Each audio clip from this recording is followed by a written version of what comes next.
point in your rambling, incoherent response were you even close to anything that could be considered a rational thought.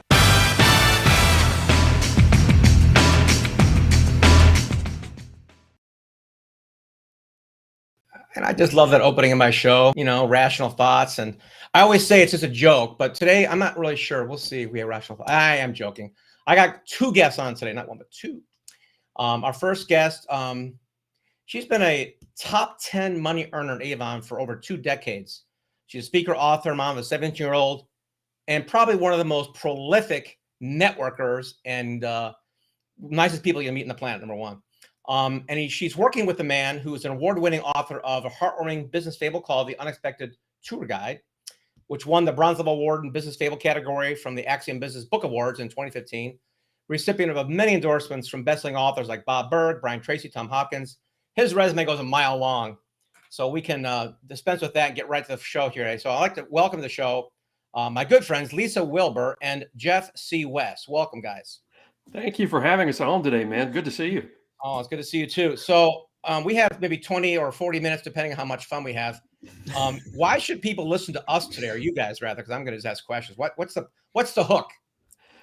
My opinion, the hook is two things. Number one, there is an absolutely great book that the two of us have co-authored that if you are in any type of sales, whether it's direct sales, multi-level marketing, any type of independent type sales, this is a book you're going to want. And then you're going to want to have everybody on your team get this book. But the other thing is Lisa is probably the best I have ever seen in my life at building a following. And what she's done with the book launch group that we put together on this, that in and of itself is something that you don't want to miss on this show. Absolutely. Well stated. Anything you want to add, Lisa, or just nod your head? What do you want to Nod your blue head. Nodding your head. We'll get to the blue head in a minute. Turquoise. Yeah, I've been a raving spectator watching you guys build this amazing army of people for your book. And in summary, guys, I'll give you a summary. Then I want the details from these two.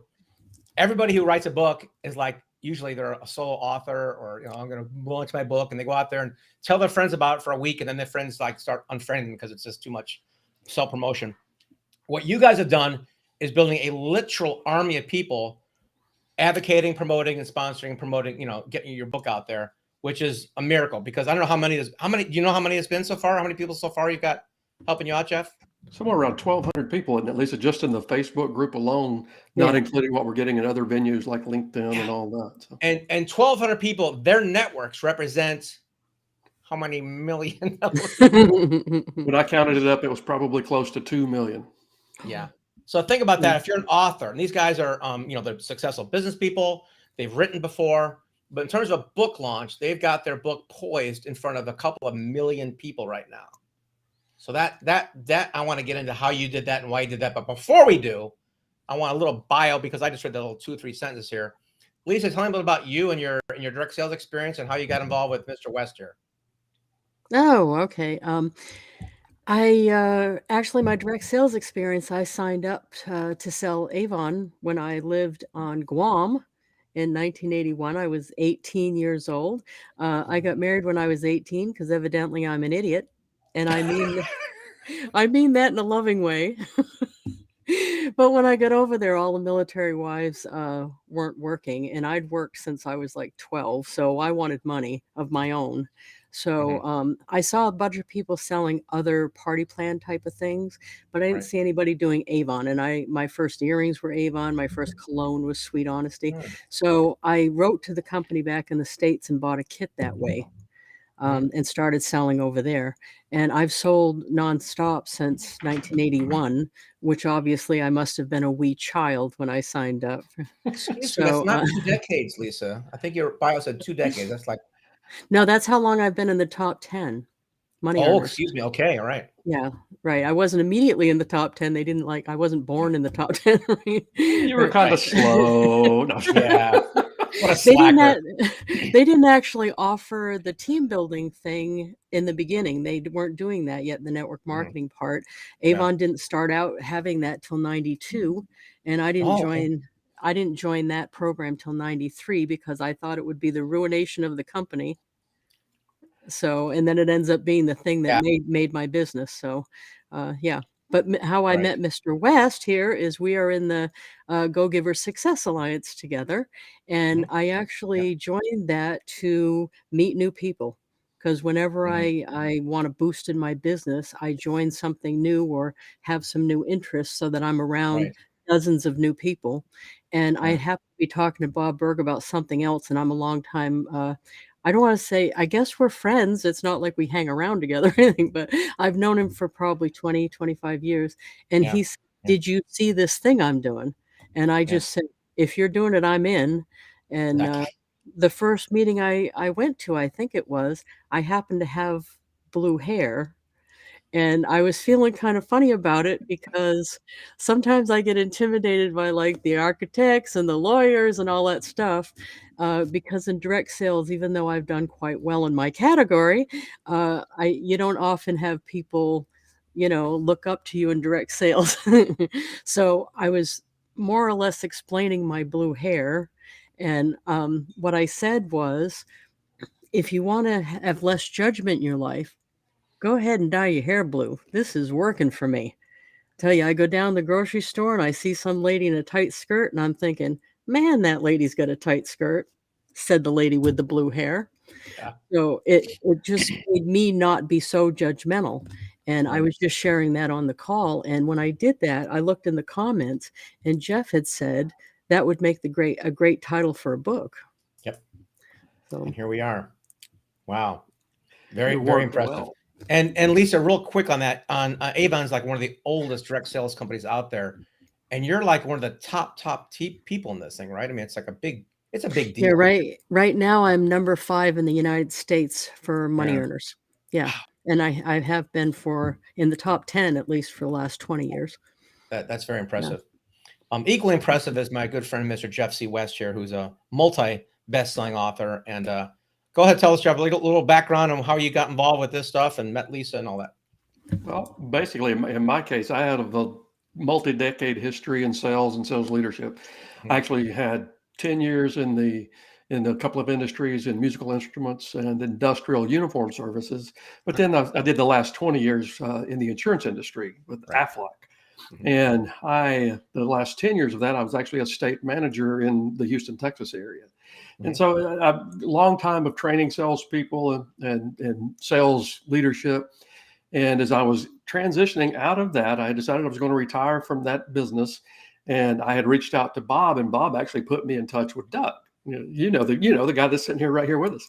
And because I had written a book, and I wanted to get Bob's feedback on it, and then how to turn that into a business. And then Doug, of course, you were instrumental in helping me get that started. And so I've been doing that for the last 8 years, writing, doing speaking, some seminars, and all that. But my real passion that I enjoy the most is writing. I enjoy that more than selling. I enjoy that more than Yeah. sales coaching. I still do some of that, but the writing, especially in the fable genre, is just my favorite thing to do. Yeah. And I visited with, of course, we all three know Bob from being in the Go Giver Success Alliance, plus history before that. Yeah. But I've since gotten to know John David Mann, his partner on the Go Giver, and we Yeah. become friends. Mhm. And John and I were having lunch one day, and I was talking about some ideas that I had about how to do my business model, and I wanted to know what he and Bob had done. And so Mhm. basically, I duplicated the model. If you're going to do something, duplicate what somebody else has done that's been Sure. successful. And so I reached out to Lisa, and I said, "Look, I am looking for people who have a following, who have an audience, that have things that they consistently teach that works really well, Mhm. that I can then take those lessons and turn that into the fable." So that's the partnership that we had. And as people Mhm. read the book, that said the lady with the blue hair, odd title for us, I'm sure now, but as they read the book, there's 7 principles or 7 rules for success in direct sales. Those Mhm. are what Lisa has been teaching her team for decades. Yeah. There's little bit other sales training in there that I weave into the story. That's some of my things, and then the fiction is mine. And it's been a great collaboration. I can't brag on her enough or brag on the collaboration enough. It's just been a real blessing, and it's leading Yeah. to some other things which I want to do in life too. So it's working Yeah. well. Absolutely. So of big interest to a lot of people watching this is you guys have got, like I said, the largest army I've ever seen on a book launch. Was that your idea or Bob suggest that? And tell me how it went down. I have to give all credit to my blue-haired partner there because Yeah. matter of fact, when we were writing the book, I'm deep into the creative process, Right. and I'll send her chapters and all that. And she was said something at one time, says she knows that that's not her part. She knows her part is making the magic happen after that. And I'm paraphrasing, but that's all her. So I'm just going to kind of turn the stage over to her and let her tell everybody how she put together this army we've got. Yeah. Okay, I was so disappointed to find out when I thought Jeff called me, I thought he knew, like within Avon and in network marketing, I'm known for promoting and marketing. That is my big thing, and that's what I Wow. spoke about when I taught seminars all over the world. Mhm. Jeff didn't know any of it, and I thought that's why he picked me. So the whole time he was writing and we were going back and forth, I was making plans, and I have all these notebooks and Yeah. folders and plans because I knew I was up next. I was on deck. So I actually started a month earlier than I think he was anticipating me doing, because I know if I'm going to get an army of people, I need more time. I Yeah. can't just do it in 2 weeks. So Mhm. I opened the Facebook group page a little premature from, I think, when we were going to start, and started to put my plans in motion, because to me, once I get the machine going, I need to get after it and stay after it every day. Mhm. But everything that I've ever really done that's worked out, including everything from earning a camp scholarship for my child's birth sister to selling Girl Scout cookies, everything has been a matter of amassing a bunch of people, because if you don't have a huge, giant bunch of people, only a small percent are going to want to do whatever you're doing. Right. So you have to have a giant group to be able to get that small percent to be big. Yeah. So that's what I wanted to do, and I have all these notebooks of plans, because I just knew I was up next. But the sad part is I thought he knew. I thought I thought he sat there going, you know what? I want someone who can carry the marketing. I'm going to go get Lisa. Well, I knew you had a following. I didn't know your gift was so great, but I knew you had a following and you were a sharp lady. But You shouldn't you be have sad impressed about me that. greatly. You should be even more impressed that he chose you on your character and not on your, how many people were in your folder. That's okay. So for those of us who don't have 50,000 people following us on a direct sales opportunity, how could you help out somebody who doesn't have a community yet? Well, actually, it's not my downline mostly. There's a percent of people in my downline, but I Mhm. think from the very beginning of doing business of any kind, from on Guam, from way back then, Mhm. I actually I still keep in touch with my very first customer Oh, from yeah. Avon. I've amassed a database of people, and my whole thing, even today, is to add people every day. And I call it the trifecta if I can get their name, their address, and their birthday, because birthdays is the big giant thing for me. I send out about 450 birthday cards a month. And believe it or not, just doing that and some random cards during the year, it makes people feel like we've been in touch more than we actually have, even just the 1 or 2 cards a year. And I've had people, like the majority of my people that are coming to my team now for Avon, they either were on the team at one point, or I met them at a seminar somewhere at one point, and years have gone by, and then they'll call me or they'll sign up out of the blue. And when I look back, chances are their birthday was last month or their birthday was last week, and they just got a card, Yep. but they felt like they were in touch with me all along. I had a speaking gig not too long ago where she called me and she introduced me as a friend that have been in touch for 10 years. And the reality is, I had sent her cards for 10 years. She had never sent me anything or responded to me in any way, yet she felt that we had the relationship going. And that's what I need. It didn't matter to me that she wasn't reciprocating. I'm giving to give, or Yeah. sending to give, not to get the response back. So The tagline for the show is you're going to want to take notes, and I hope we've been taking notes, folks. There'll be notes below here in the show notes, but you have me at 450 birthday cards a month. oh yeah, Which I know we all know you're not doing manually. There's some automation there with your other program, but Right. that is so impressive. And it's like, well, back to basics. Just I've always said that people say, "Oh, it's who you know," and like, no, it's who knows you. And there's a Exactly. huge distinction when it comes to networking and who knows you. You know, and a We, lot of people know you. you think about it, the and I know you know this, Doug, because we're in the Go Givers thing together. Right.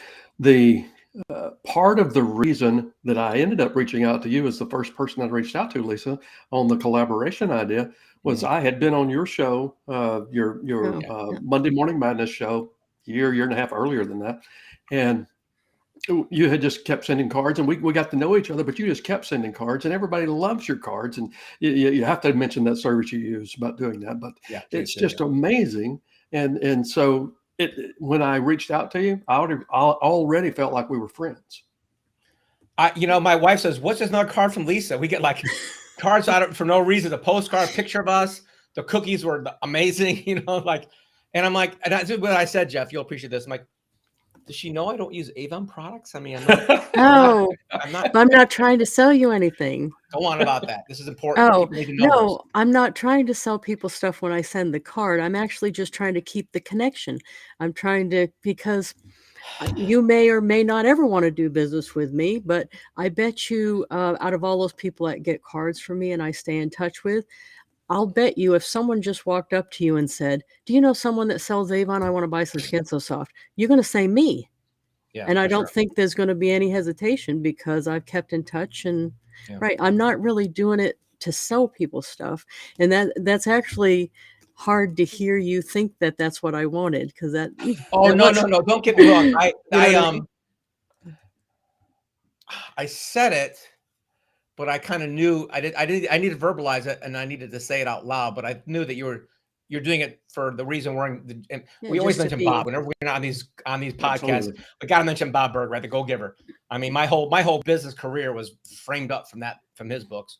Right.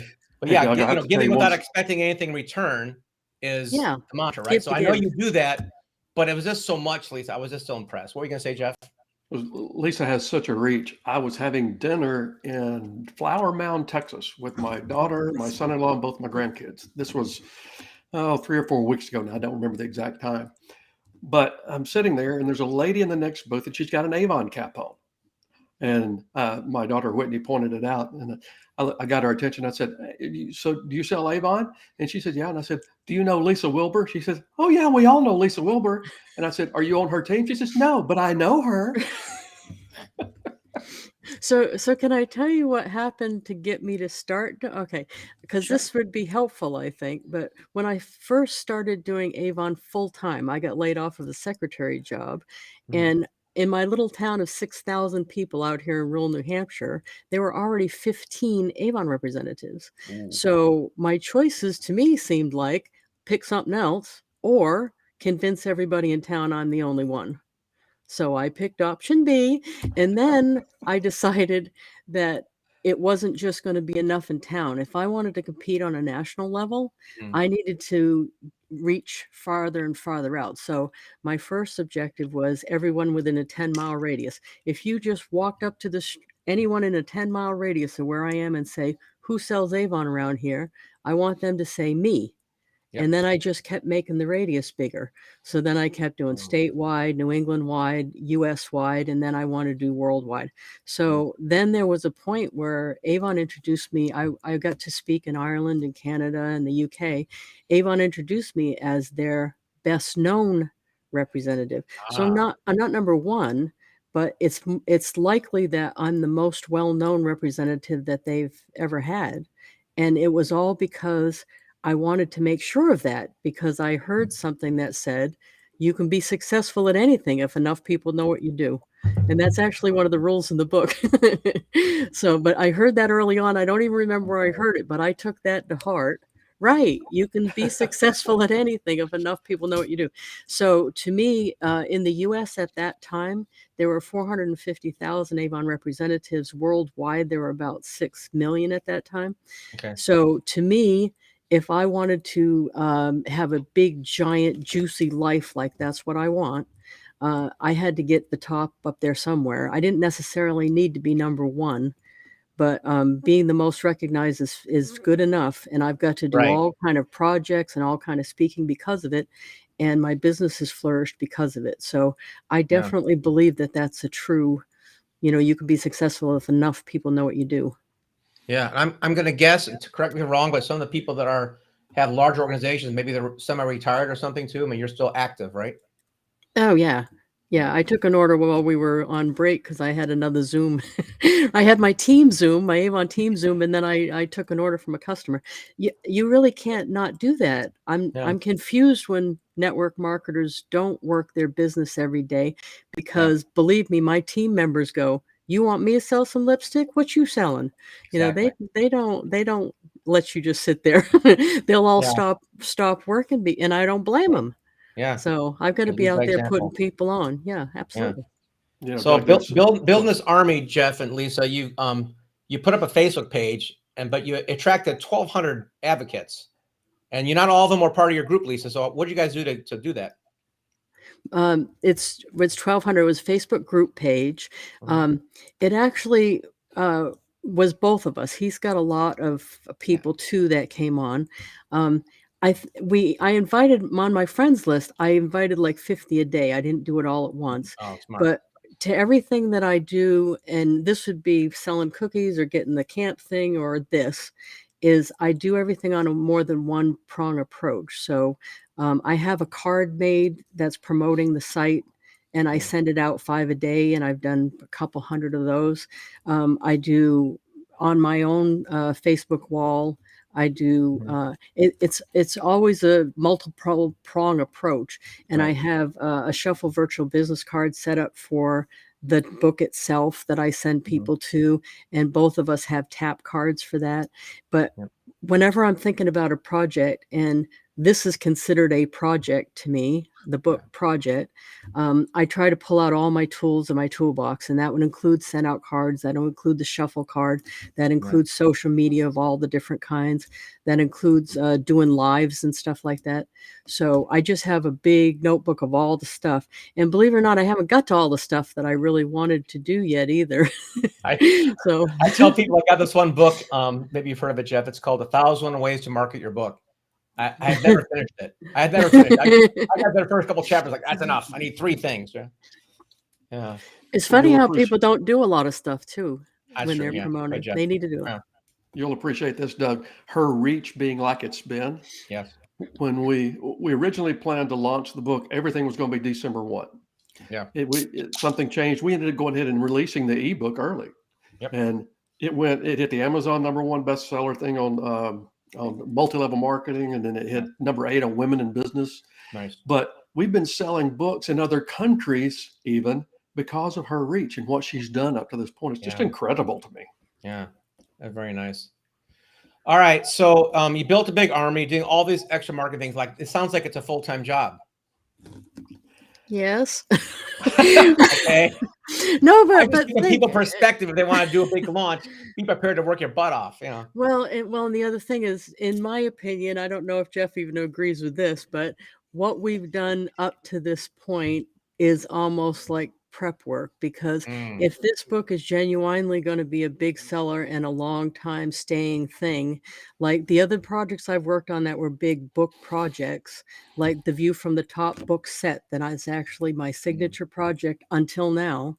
yeah. That one we were selling that for a good 10 years. I'd had 3 different volumes. They were spaced out a year apart. Yeah. We did shows on that. We did lives on that. I did cassette recordings on that. Mhm. We spaced that out for a good 10 years. So Mm. what we've done with this so far is almost prep work for when it's released. It's a whole new level of work for me. That's how I look at it, because we haven't sold any yet, or we've sold only Kindles. Right. So I've got to get to work twice as hard when I know that there's actually something I can make them go take an action, like buy a book.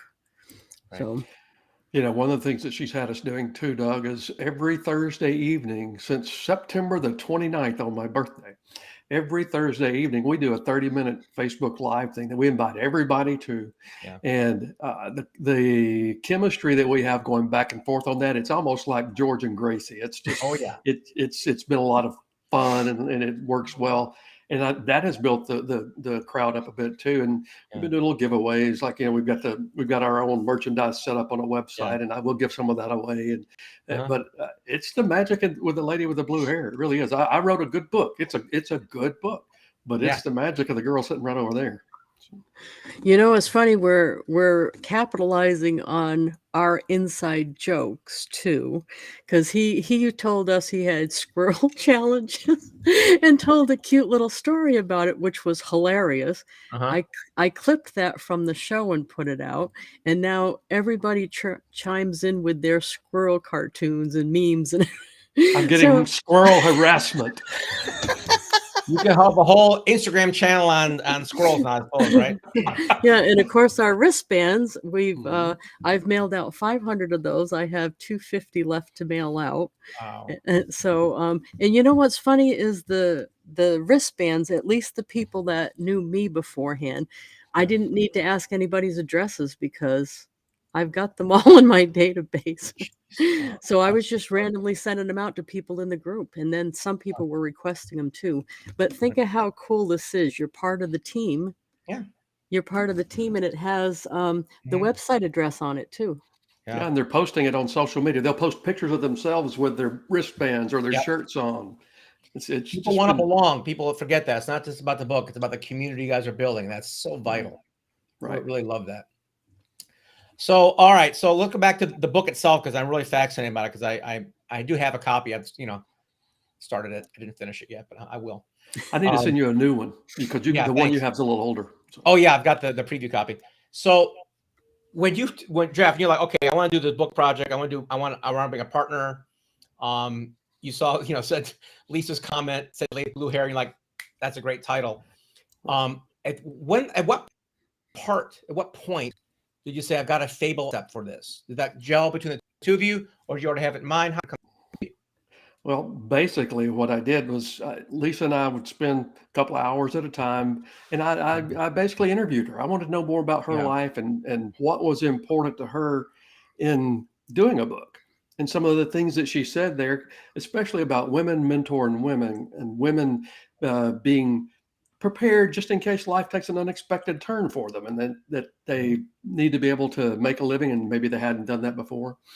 And so I began to think that out. And one of the things I love to do is I'll just kind of lay back sometimes and just think out a storyline and put myself in that position, or in this case, put my daughters in that position and think, okay, what would it be like for them? What would I be going through? What would they be going through? And so I used John David Mann's, this book. He wrote the book, How to Write Good, or at least Gooder. Yeah, right. Great title for a book, especially from a great author. In my opinion, he is the best storyteller in our time. But anyway, he has a format that he kind of teaches you to outline things and do your research. And so I started that outline, and I pretty quickly settled in on the main characters and how I wanted to introduce everyone, and how I was going to go about making this a single mom. And we kept that secret. And so and then I just let my heart do the writing. I just go into it and I write the dialogue based on what I would feel if I were sitting there at the time. Right. Yeah. Well, kudos to John, of course. We love that man and his books. I think I read Steel Fear almost in one sitting. It was so compelling, right? So it's so well done. But Jeff West, you're no slouch, my friend. I mean, when I first read, I started a tour guide, and I've never had an executive come to me with their book and did a lot of the editing or do over. Yours was done. You're an amazing, amazing writer and storyteller yourself. Well, I take that as a high compliment. Did that come from just your Texas charm, or where did that come from? I've always been full of something. Okay. I have always been creative. I mean, my background's in music, and I've got a degree in music composition, and I've always enjoyed being in that creative mode. And I actually had an English teacher in high school that encouraged it. And she did live long enough that she was able to read The Unexpected Tour Guide, and that made me happy, and it made her happy. Right. But I've always liked creative writing, and when you get working in life and putting things, things are going on, I put a lot of that on the back burner. But I actually, when I was the state manager for Aflac in Houston, began to do creative writing coaching emails to go out to my management team every week. And so I would tell a story and then work in the lesson, and that was just my habit. I loved reading the parables from Og Mandino and from John and Bob. And so it's just, Right. it's just been something that makes me happy. And when you're working at something that makes you happy, it doesn't feel like work. It just feels like something fun. That's right. Yeah, very And true. You know, it's funny you mentioned music, Jeff, because, you know, I've got a musical background and my daughter is teaching music for a while. And I think there's something that people don't understand, that with a music background, you understand like cadence and tempo, and I think it comes into your writing in terms of how you structure something, where there's, you know, different volumes going up and down and crescendos and whatnot. Would you agree with that? Or absolutely. Yeah. And it's funny you mentioned that. Lisa and I have been working on the audio book right now. Yeah. And I went into a studio in Denton. Lisa's doing it at her studio at home. But I'm coaching as we do it. She's allowing me to be her director. And it's been a very funny thing, because I will go through giving coaching about the voice inflection and, you know, let's do that again. Think of it in this term. And she's doing an awesome job. She never gives herself enough credit for that. She's doing an awesome job. But it's that you just mentioned. It's that background, probably in music, that makes that so noticeable and easy, I guess, for me. So, Lisa, are you recording the whole book yourself then? No, we're both doing it.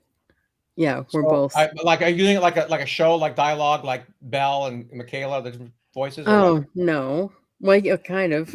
Somewhat. Yeah, somewhat. He's Jeff's doing the narration. You want me to tell him why we're both doing it? Sure. He's good. Yeah, you're gonna blush. This is gonna be awesome. Okay, no. Okay, so I sent him like a sample of me reading the first chapter. And Jeff is a teacher, and he's awesome about that. But whenever I send him anything, he'll reply back, not just with a suggestion, but him doing it or him writing it. So if I send him a note, he sends back an example of what it should have looked like. So he sent back himself talking on the audio. And the majority of people that follow me, let's face it, are women. And they're probably around my age, probably. And now he knows where this is going. See, he's getting red. Yeah. But Mr. Sexy Voice, oh my God. I said, you know, if these women hear your voice, they're going to lose their freaking mind. So I said, we have got to figure out a way for us both to do this, because it just would be robbery. Yeah. See, robbery for them not to hear his voice, because he does have an awesome voice. Yeah. Too bad 900 numbers aren't still a thing, Jeff. You get the Well, basically, what I'm doing the narration. Every chapter opens with narration. That's the way I set a story up. Yeah. And then when it gets to the dialogue part, when it's female dialogue, Lisa's doing it all, and she'll do the narration even in between the dialogue there. Right. And then when it's male and female dialogue, I'm doing the male voice. She's doing the female voice. And then when there's a more section that just needs a narrator, I do that. But I'm guessing, and I haven't really checked it out, but I'm guessing she's probably doing 65 to 70% of the narration, and I'm doing about 30%. Yeah.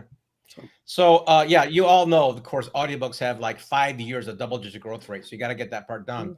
Which, speaking of which, Jeff, are you going to do your other book in an audiobook?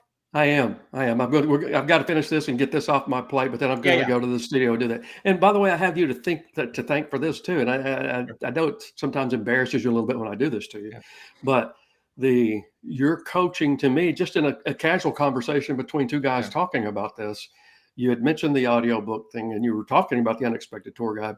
But as we did this, I'm thinking with Lisa, I said, okay, we need to do that. And I'm actually really good at editing and doing things like that. I did mine in the studio, and I'm gonna have the studio guy make sure that the two recordings match level wise and they fit into the ACX format.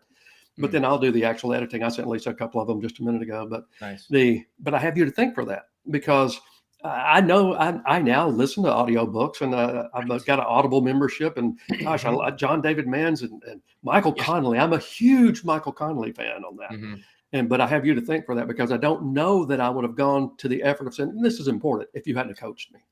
Well, you're very welcome. And I can't wait to hear the accents from the unexpected tour guide, because you got a couple guys, a Creole accent there. I want to hear. Are you going to do both voices there for that one? Hey, Jeffrey can pull this off. I can go redneck if I need to. All right, good.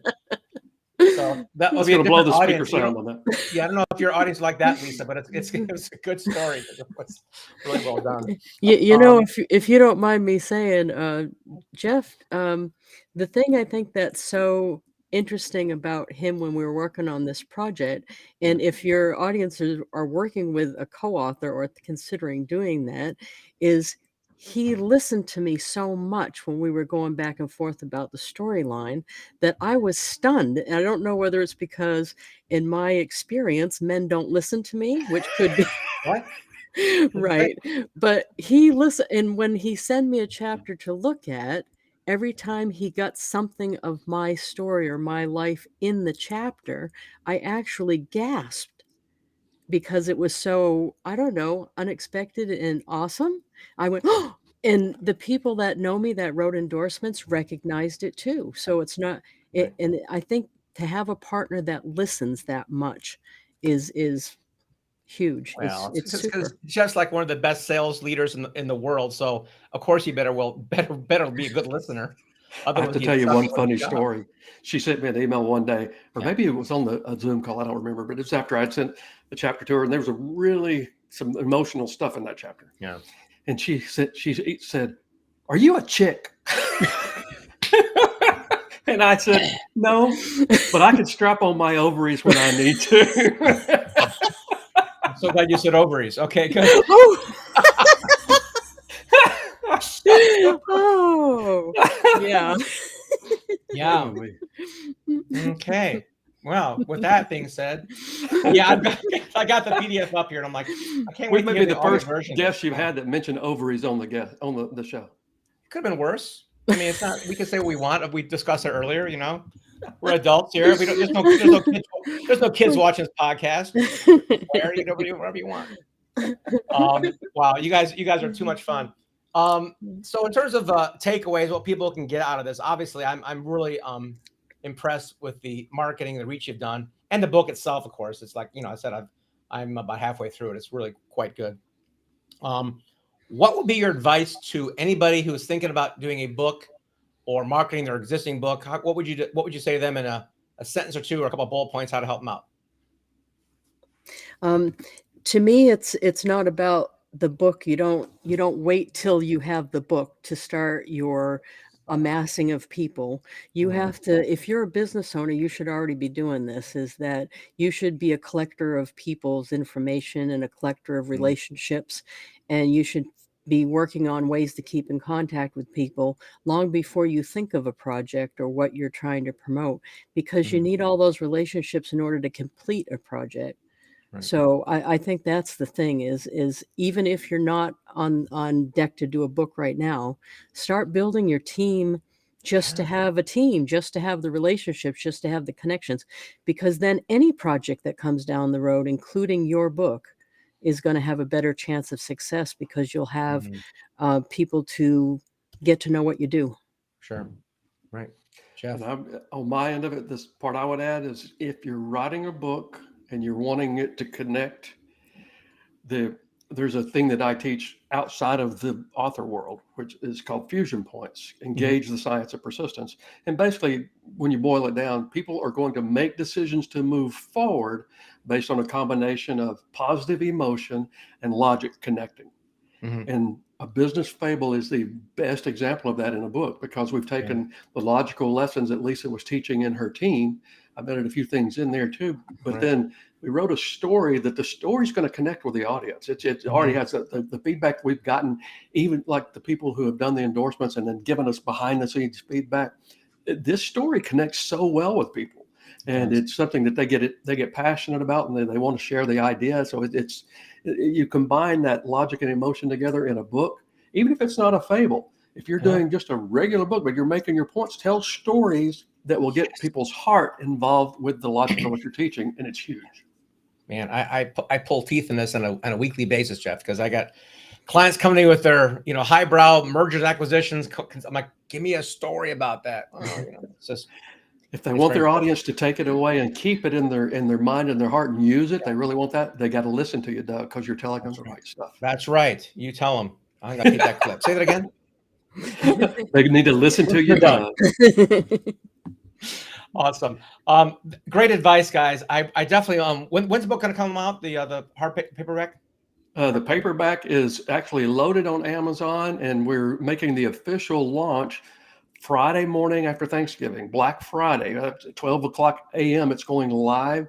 And the truth is, it's actually sitting there now. And if you're sneaky, you'll find it. But if you'll wait till that morning, I want everybody to go that morning. The price is going to be $4 less that morning. Because we're going to drop it down for a sale. It'll go all the way through Cyber Monday. So November the 25th, 12:01 a.m., jump in there. And if you go to Facebook, friend us on Facebook, come be part of the group, because we keep the group really up to date on what's going on, and we do special things for the group. So join us. Terrific. We'll definitely put the links down there for the present and the future course, for the Facebook thing, and the book course available on Amazon. So pick it up, guys. When you're love to have you on again sometime in December, January, whatever. Tell us more stories. We can even talk politics. That'd be fun. Anytime for you, my friend. Silence. I talk politics. Okay, well, Poly means many, poly means many, and ticks means blood-sucking parasites. Other than that, it's fine. Hey, Doug, did you know I ran for state rep 10 times? I ran for state rep in my district 10 times. Oh, wow. Yeah, state rep over a span of 20 years. No, I didn't talk about that. No. Did they have an independent libertarian section there? You had to go. You had to slide. I ran as I got this required signatures 10 times and ran as a libertarian every single time. Nice. So yeah, nice. matter of fact, I'm not running because they're not into doing that. They want me to run as one of the other two parties, and I'm not going to say something I'm not. I don't go around telling people I'm a man. I'm not going to go around telling people I'm something not a libertarian either. Said the lady with the blue hair. Absolutely. Well, I enjoyed it. We had our private conversation with both of you about politics. It's always fun. Nowadays, it's hard to do it publicly, but since it's our show, if you ever want to do that, I would love to have it, because it'll be hilarious.